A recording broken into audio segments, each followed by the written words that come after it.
Hello, and welcome to another Treasury Talks where your treasurer, Colleen Davis, come to you with thought leaders across the industry and who sort of touch our world of government and finance. Here with me, I am honored today to have Marcia Scott. She is the executive director of the Delaware League of Local Governments. Though you are new to this role, you have had years of experience inside public administration. I'd love it if you could talk a little bit about your background and how you got to be where you are today. Sure, I'd be happy to. First of all, thank you for having me. I also wanted to thank you and your office on behalf of the Delaware League of Local Governments for all of your support in the past year, especially with the American Recovery Program Act funds. So a little bit about me. I have a background in public administration and public policy and a master's degree in city management.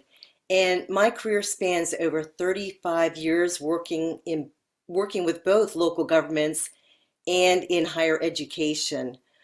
Early in my career, I worked in municipalities in the states of Maryland, Delaware, and Pennsylvania as a budget analyst, an assistant city manager with the city of Newark, Delaware, and in grants administration in Downingtown, Pennsylvania.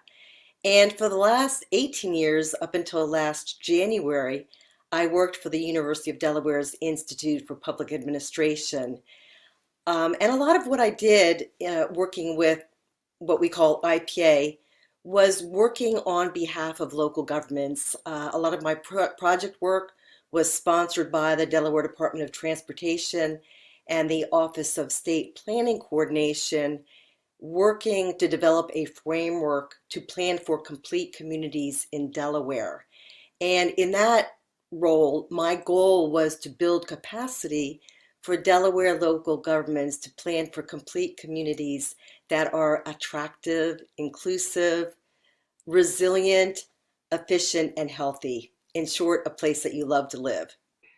I love that. I have to say that I hear so much from local leaders, even at the county level and down to the municipal level, of that kind of conversation. How do we do this? How do we do this well? And I think it really positions you so well to be that supportive voice who has really been there, done that on a number of different levels. So I think you really and truly bring so much to the role. I'm really excited. Can you give us a quick overview of what the league is, what it does, and sort of how you see your role continuing to evolve? Sure, I'd be happy to. So the Delaware League of Local Governments is not new. We've been around for nearly 60 years. We were established in 1963 as a nonprofit, nonpartisan, member-driven organization. And our league really serves as the voice of Delaware local governments and represents the interest of our member towns, cities, villages, and counties. Our mission is to be a dynamic resource for Delaware local government advocacy, engagement, education, and information. The League is also a member of the National League of Cities, which is a national organization that really strives to strengthen local leadership, influence federal public policy, and drive innovative solutions.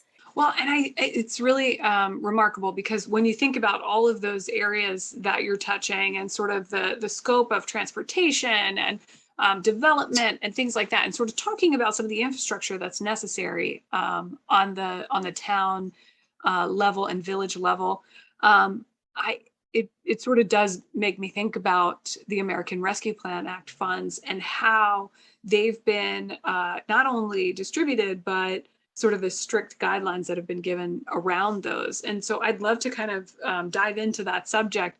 My office at Treasury was charged with distributing those funds to our NEUs, for a technical term, are non-entitlement units of government. And that led to the importance of our collaboration. And, can you talk about maybe some of those areas that we hit together and maybe some of the successes? Sure, I'd be happy to. So, to provide a little bit of background for people who are not familiar with the Federal American Rescue Plan Act, or ARPA, that's our kind of acronym for that. It was signed into law last March 11th of 2021, and it's quite different and unique. It's really different from the initial coronavirus aid, relief, and economy security, or CARES Act of 2020, which did provide relief uh, through either states or larger counties, but local governments and small local governments, municipalities, were not recipients of CARES Act funding.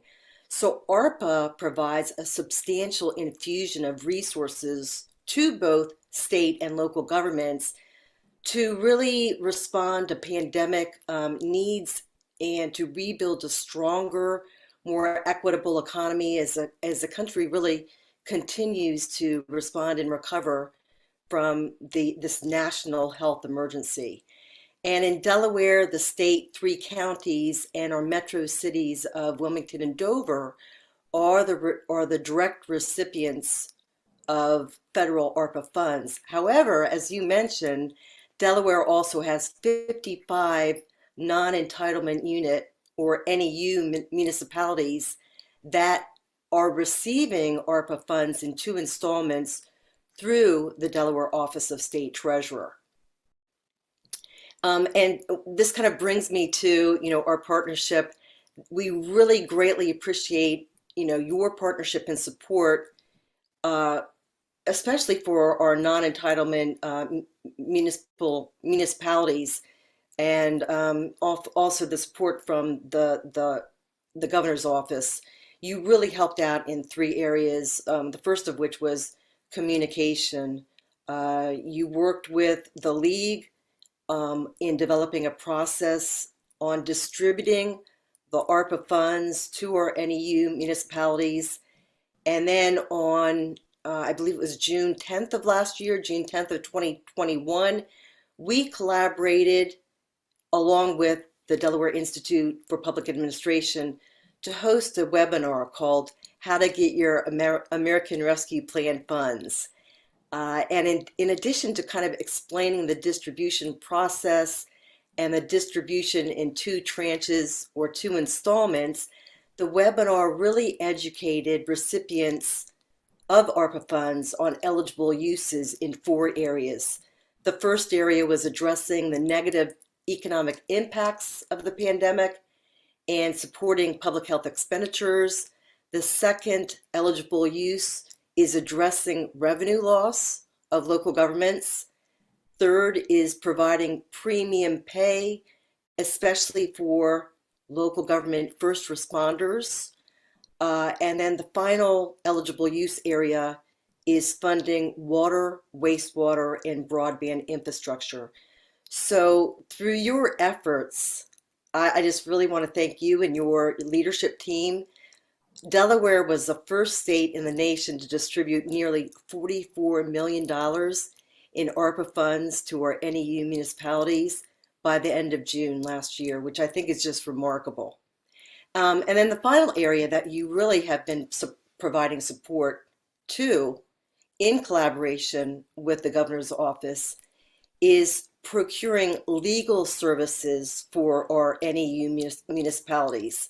So with support from you and Special Assistant to the Governor, Claire DeMattias, the state was able to offer shared legal resources to Delaware municipalities to address questions regarding eligible uses of ARPA funds and to provide essential documentation for audit purposes. I think that it was just ingenious to be able to provide those legal services, and I'm so thrilled that so many municipalities opted in. Yeah, I have to agree, and I will say that our work together on the American Rescue Plan Act really and truly was a collaboration because quite frankly, it was not always easy to track down the folks that were in leadership at some of our towns, right, and some of our municipalities. There were a lot of folks, and the truth is that this is true of every, most towns, most states in the nation, is that our small towns are run by volunteers who are dedicated to seeing their home a comfortable, wonderful place to live. And so to that end, they typically have full-time jobs that they're also working, or other obligations that sort of make them sometimes difficult to track down. And you did a phenomenal job in helping us to connect with those individuals and helping them to understand what we needed and why it was important, and that we weren't sort of big brother trying to control things, and more that we needed to make sure we were getting them their money. So the truth is, that kudos for being the first state really and truly goes to you and your efforts, because we wouldn't have been able to do it, bottom line. And I would also give credit to Claire DeMattias in procuring the legal counsel, because we wouldn't have been able to do it if she didn't essentially find proper legal counsel and help to support our efforts there. I would say probably my last question for you is, what do you think is next for ARPA funding for NEUs? What other supports might we need? Where do you think we are in the process? Thanks again, for giving kudos to Claire DeMattias too. And I also would be remiss if I didn't acknowledge the former executive director of the Delaware League of Local Governments, Carl Luft. I was coming on board and starting this position on July 1st as Carl was leaving. So we were working together during that interim period when we were doing some of the educational and outreach to our local governments. So I wanted to thank Carl as well too. So what's next in terms of ARPA funding for the NEUs? First of all is reporting. In December, the U.S. Treasury opened up its ARPA reporting portal for NEU municipalities, and on that date, a user guide was also released for our NEU municipalities. So it's really important for Delaware municipalities to read that guide and access the portal to make sure that they can actually go in and access it prior to the report that is due April 30th of 2022, which is coming up rather quickly. And then the second thing that we are really looking forward to is this second tranche or allocation or distribution of funding. So Delaware NEUs and metro cities will receive their second tranche of funding, or the allotment of funding, once the U.S. Treasury releases that portion. It's anticipated will be sometime in May of 2022. So I really look forward to future collaboration with your office and the governor's office on exploring ways that we can further support Delaware's local governments on the prudent use of the funds and accounting for these funds, and making sure that they're using and not losing their ARPA dollars. Yeah, that's a really great point. And I think if there's one takeaway, it's just that we've collaborated for the greater good. So I think we continue on that path, and we've got successes in our future for not only the league, but I think also for every municipality. So great work on your end, and very excited to continue to partner with you and see how we can continue to support our towns. So thank you so much. I agree. I'm looking forward to more collaboration with your office and your wonderful employees. They are just awesome, and thank you again for everything that you've done for Delaware local governments. Thank you.